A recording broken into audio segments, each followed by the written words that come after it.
Instead, she rejected me. And am I emotional about that? No.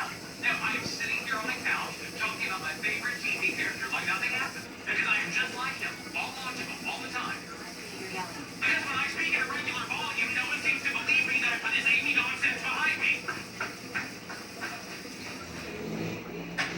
Good boy. This documentary is going to be awesome.